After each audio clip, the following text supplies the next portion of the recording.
Hey everybody, welcome back. Today we're just going to do a really quick flip through of my reading journal. And I wanted to start with my book club spread because this is one of my favorites. This is for my in real life book club with some of my family members, and we get together pretty much once a month. So I had decided in the beginning of the year that I would draw each cover of the book that we were reading that month, and it was easy for the first month, February obviously, but then you can see it gradually got harder and I'm really happy with the way that this came out. The next spread that we have is Books Read 2019. This spread I mostly was just putting the title and the rating of the book, and then I used color coding for each month. And I'm really enjoying this, but I think next year, because I want to have like my own separate reading journal, I think I might record more information in my journal.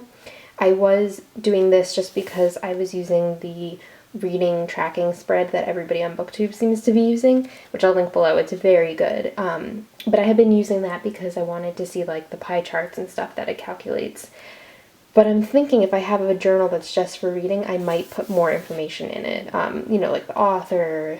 I've seen a lot of people do like lists with tally marks of genre and format and page count. So I think I might do that next year. This next page is a little bit random. This was a mistake that I had made on the page, so I was like, you know what, I'll just put some washi tape over it and I'll make it a readathons page. But as you can see, I've only done one readathon this year so far, which was the Reading Rush. So I need to do 3 more so I can fill up this page. Would I do this spread again? No, probably not, because I usually do a full spread just for the readathon on its own, so I don't really need this recap page, but we'll see how I feel at the end of the year. Over here we had star rating tracker, and I like how it's proportionate. That's pretty interesting that it goes down in a steady pace here. Down here I had given myself goals to read adult fiction, romance, and thrillers, and I did really well with that this year and found that I really enjoy those 3 genres a lot, so I will definitely be reading more of those in the future. And then I still need to read a nonfiction book. If you have a recommendation, please leave it in the comments because I don't even know where to start with nonfiction. This was my Reading Rush readathon tracker, and I think it was kind of messy and I don't know if I would do it again like this, but I loved being able to track the readathon on its own spread. Here's where I had my pages read, the challenges that I did, and I liked having like a list of a TBR where I could pick which books I wanted to read like right before. When I was reading during the readathon, if I was like, you know, I really don't feel like reading The Final Girls, I could look over here and see other books that are on my shelf that I could pick up instead. This page was inspired by somebody on Instagram, so I will put her name either on the screen or I'll link her down below. And it's basically just a bookshelf, but we have my shelf, so these are all the books that are currently unread on my own shelf. These are books that I've taken out of the library, and this I like because it kind of keeps me accountable for actually reading my library books.